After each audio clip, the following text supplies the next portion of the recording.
Welcome to 2025, where pastors live stream their lives, church scandals trend on Twitter within minutes, and religious leaders build empires that would make tech CEOs jealous. We're living in the age of the celebrity pastor, where Sunday sermons compete with Netflix for viewers and church donations can buy private jets. In a culture obsessed with authenticity, we're discovering that not every religious leader practices what they preach.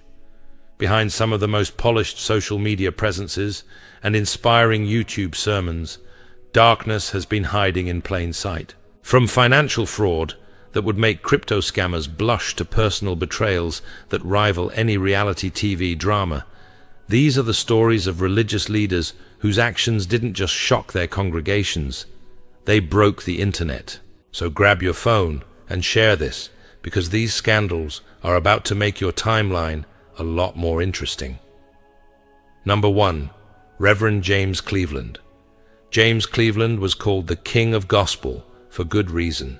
He started the Gospel Music Workshop of America, which became very important in gospel music. This wasn't just a small church program, it grew into a huge organization that brought gospel singers together from across the country. Cleveland was great at finding talent and helping people develop their musical skills. His workshops became the place where gospel singers went to learn and meet other musicians. But Cleveland kept his personal life very private, maybe too private. People in the gospel world sometimes whispered about him, but nobody really knew what was happening behind closed doors. Cleveland focused on his public image, talking about music and ministry rather than his private life. After Cleveland died, things became messy quickly. Christopher Harris, who Cleveland had taken in as a foster son, came forward with serious accusations. Harris claimed that Cleveland had sexually abused him for several years and even gave him HIV. The whole situation became a legal nightmare that hurt Cleveland's reputation. Harris said Cleveland used his position of power and trust to control him, taking advantage of a young man who looked up to him. The lawsuit brought up uncomfortable questions about Cleveland's personal life. People started talking about his sexuality in ways they never had before. Some people defended him strongly, saying the accusations were lies meant to destroy a good man's reputation. Others weren't so sure, especially when more details came out during the legal case. Cleveland's family and supporters fought back hard, but the damage was done. The case was settled out of court for an amount nobody talks about publicly. That settlement meant we never got to hear all the evidence, so people were left to make up their own minds about what really happened. Number 2. Reverend Clarence LaVaughn Franklin. Reverend Franklin was Aretha Franklin's father and was quite famous himself. He led Detroit's New Bethel Baptist Church and got involved in civil rights work alongside people like Martin Luther King Jr. Franklin was known for his powerful preaching style and his ability to draw huge crowds to his church. But Franklin had serious problems when it came to women. People talked about his affairs all the time, and not quietly either. Franklin seemed to think his position as a pastor gave him special privileges when it came to relationships. The worst rumor involved a 12-year-old girl from his church. Supposedly, he got her pregnant, and she had his baby. That's the kind of story that makes your stomach turn, whether it's true or not. The girl in question never came forward publicly, but the rumors continued for years. Later on, people started saying Franklin threw wild parties at his Detroit mansion. These weren't church social events. People described them as inappropriate affairs with drinking, drugs, and all sorts of wrong behavior. Franklin also had problems with the government about not paying his taxes. The IRS came after him for owing thousands of dollars. He got arrested on drug charges too, though the charges were dropped later. Franklin's story ended badly. In June 1979, someone shot him twice at his Detroit home during what looked like a robbery attempt. The attackers were never caught. Franklin spent the next 5 years in a coma before dying on July 27, 1984. He was 69 years old. Number 3. Bishop Eddie Long. Eddie Long knew how to grow a church, and he proved it with New Birth Missionary Baptist Church in Georgia. When he took over, the place had maybe 300 members on a good Sunday. Under his leadership, that number exploded to over 25,000 people. Long preached what's called the prosperity gospel, telling people that God wanted them to be wealthy and successful. He dressed the part too, always wearing expensive suits and driving luxury cars. His personal mansion was worth millions, and he lived like a celebrity rather than a traditional pastor. But in 2010, Long's world came crashing down when 4 young men came forward with similar stories. They claimed Long used his position to pressure them into sexual relationships over several years. According to their lawsuits, Long would pick out young men in his congregation, shower them with attention and gifts, and then gradually manipulate them into inappropriate relationships. The accusers said Long gave them expensive jewelry, cars, and cash. He took them on fancy trips to other cities and countries, always making sure they stayed in nice hotels and ate at expensive restaurants. Long's congregation was not happy when these stories came out. Thousands of members left the church within months, and they weren't quiet about why they were leaving. People who had donated money and time to build up New Birth felt betrayed and angry. Despite all his public denials, Long settled those lawsuits in 2011. Nobody knows exactly how much money changed hands, but it was reportedly several $1 million divided among the 4 accusers. Number 4. Pastor Keon Henderson. Sometimes it's the little things that cause big problems in the social media age. In 2023, a video of Pastor Keon Henderson went viral, and not in a good way. During a church service at the Lighthouse Church, Henderson was preaching when a woman in the congregation started crying loudly. Instead of showing compassion, Henderson snapped his fingers at her and told her to hush in front of everyone. The whole thing was caught on camera and posted online within hours. The video spread quickly across social media platforms, with people sharing it and adding their own comments. Some folks were absolutely outraged by Henderson's behavior, saying it was incredibly insensitive to treat a distressed church member that way. Henderson leads the Lighthouse Church in Houston, which has grown into a successful ministry. He's married to reality TV star Shawnee O'Neal, which gives him additional visibility beyond just church circles. Henderson realized quickly that he had messed up. The negative attention was growing by the day. He made a public apology to the woman during a later service, saying he had no idea his actions would hurt her so much. The woman accepted his apology publicly, which helped calm things down somewhat. But the damage was done in terms of Henderson's broader reputation. The video became a perfect example of how modern technology can turn a small moment of poor judgment into a major scandal. Number 5. Pastor David E. Wilson. Pastor David Wilson's scandal was the kind that makes you want to hide. In October 2019, a sexually explicit video started making rounds on the internet that allegedly showed Wilson engaged in intimate acts. People said the man in the video looked exactly like Wilson, who led Bible Way Ministries World Outreach in Texas. Wilson had built a solid reputation in his community over many years of ministry.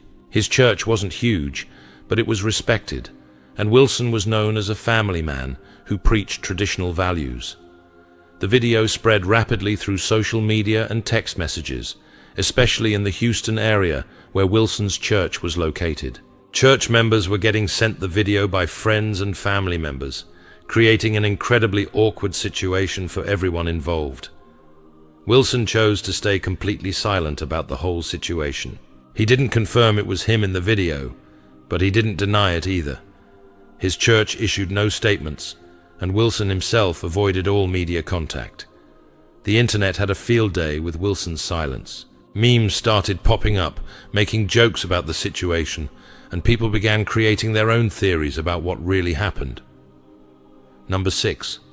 Pastor Jamal Bryant. Jamal Bryant has managed to stay relevant in the church world for years, even landing the prestigious position of taking over Eddie Long's role at New Birth Missionary Baptist Church after Long died.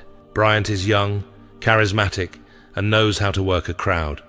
Bryant's first marriage to Giselle Bryant fell apart in a very public way, and he didn't try to hide why. Bryant admitted he had been unfaithful multiple times during their marriage, and that's ultimately what killed their relationship. Giselle didn't stay quiet about their problems either. She talked openly about Bryant's infidelity on her reality show Real Housewives of Potomac, and in interviews, giving details about how his cheating affected their family.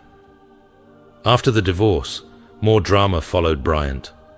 A woman named Latoya Shanti Odom filed a paternity suit against Bryant, claiming he was the father of her young son. Eventually, DNA tests confirmed that Bryant was indeed the father of Odom's son. Despite all the personal scandals, Bryant has kept his career going strong. He's still preaching to packed churches, writing books, and appearing on television shows. Number 7. Pastor Creflo Dollar.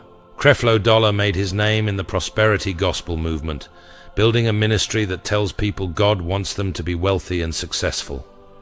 Dollar practices what he preaches when it comes to living large. But Dollar really stepped in it in 2015 when he launched a campaign to raise $65 million for a new private jet. Not just any jet either. He wanted a Gulfstream G650, which is basically the Rolls-Royce of private aircraft. Dollar told his followers that he needed this specific plane to spread the gospel around the world more efficiently. He said commercial flights were too restrictive, and that having his own jet would allow him to reach more people with God's message. The backlash was swift and brutal. People couldn't believe a pastor was asking for that kind of money for a private jet, while many of his followers struggled financially. Critics pointed out that $65 million could feed a lot of hungry people, or provide housing for the homeless. Dollar quickly shut down the public campaign, probably realizing how bad it looked. He issued a statement saying the campaign had been misunderstood and that he wasn't personally asking anyone for money. But here's the kicker that really made people angry. Even after canceling the public campaign, Dollar's property holding company reportedly bought not one but 2 used jets anyway, a Gulfstream G550 and a Learjet 36A.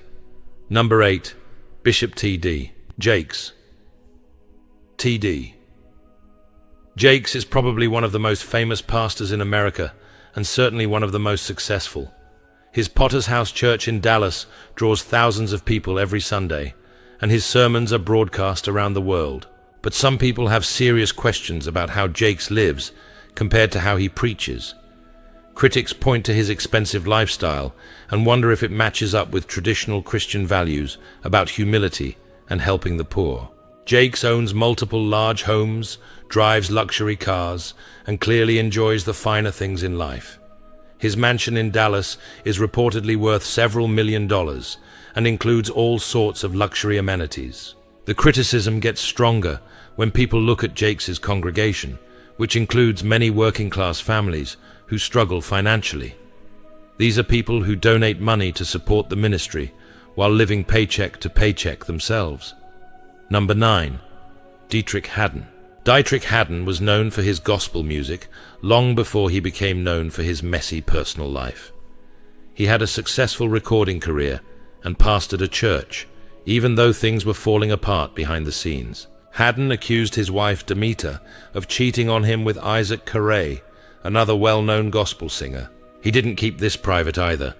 He aired all their dirty laundry in public through interviews, social media posts, and even during church services. But here's where Haddon's story gets really messy and hypocritical. While he was running around accusing his wife of cheating, he was doing exactly the same thing himself. Haddon had been having an affair with a woman named Dominique, and she got pregnant with his child while he was still married to Demeter. When the truth about Haddon's own affair came out, it completely changed how people saw the situation. Suddenly, he wasn't the innocent victim anymore. He was just another cheating husband trying to make his wife look bad while hiding his own guilt. Number 10. Henry Lyons. Henry Lyons had the nickname Deacon because he seemed so devoted to church life and Christian values. When Lyons became president of the National Baptist Convention USA in 1994, nobody was surprised. The NBC is huge. We're talking about 8.2 million members and the largest black Christian denomination in America. But in 1998, just 4 years after taking over the NBC, federal prosecutors dropped a bombshell. They indicted Lyons on multiple serious charges, including fraud, extortion, money laundering, conspiracy, and tax evasion. The indictment revealed an elaborate scheme where Lyons allegedly used his position to steal NBC funds. Prosecutors claimed he had stolen more than $4 million over several years, using the money to buy luxury items, take expensive vacations, and maintain a lifestyle far beyond what his legitimate salary could support. Even more shocking were allegations that Lyons had been involved with multiple women despite being married, and that he had used NBC money to support these relationships. In 1999, a federal court sentenced Lyons to 5.5 years in prison for his crimes. The man who had spent all his time at church ended up spending the next several years behind bars instead. Number 11. Pastor Carlton Pearson. Carlton Pearson used to be one of the most respected preachers in America. He founded Higher Dimensions Evangelistic Center in Tulsa, Oklahoma, and had thousands of loyal followers. Everything seemed perfect until one sermon flipped his whole world upside down. In that message, Pearson boldly declared that nobody, not even non-Christians, was going to hell. He said God's love was too great to condemn people eternally. To some, it sounded beautiful and compassionate, but to church leaders and his fellow pastors, it was nothing short of heresy. By 2004, the Joint College of African American Pentecostal Bishops officially labeled him a heretic. That's when his ministry began to collapse.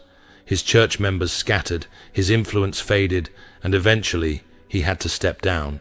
The fall was so dramatic that Netflix even made a movie about him called Come Sunday. Number 12. Pastor John Gray. John Gray led Relentless Church in South Carolina and even appeared on television, quickly becoming a familiar face. But in 2019, that shining image started to crack. Rumors spread that Gray was having affairs, and instead of denying it, he got up in front of his entire church during a live service and admitted to emotional unfaithfulness. He asked his congregation and his wife for forgiveness. To make things even more dramatic, he then surprised his wife with a $200,000 Lamborghini. The video of the gift went viral, but instead of winning him sympathy, it only brought more criticism. People accused him of trying to buy his wife's forgiveness, and even questioned whether he used church money to pay for the car. Number 13. Bishop Daniel Obinim. If you thought scandals couldn't get wilder, meet Bishop Daniel Obinim of Ghana's International God's Way Church. In 2016, he turned discipline into a public spectacle. During a live church service, Obinim dragged out 2 teenagers, accused them of having premarital relations that led to pregnancy, and then flogged them in front of the whole congregation. To make matters worse, the beating was broadcast on television for the entire nation to see. Outrage followed immediately. The Minister of Gender, Children, and Social Protection stepped in and had him arrested. But Obinim's loyal supporters swarmed the police station, demanding his release. Number 14. Pastor Lamore Whitehead. Pastor Lamore Whitehead of Brooklyn's Leaders of Tomorrow International Churches wasn't known for being modest. His wardrobe looked more like a rapper's than a preacher's. Designer suits, flashy jewelry, and watches worth millions. But in July 2022, his flashy lifestyle turned into front-page news when masked gunmen stormed his church mid-service and stole over $1 million in jewelry from him and his wife. The robbery was live-streamed and quickly went viral. Instead of sympathy, the public mostly mocked him. People asked why a pastor was draped in expensive jewelry while preaching about God.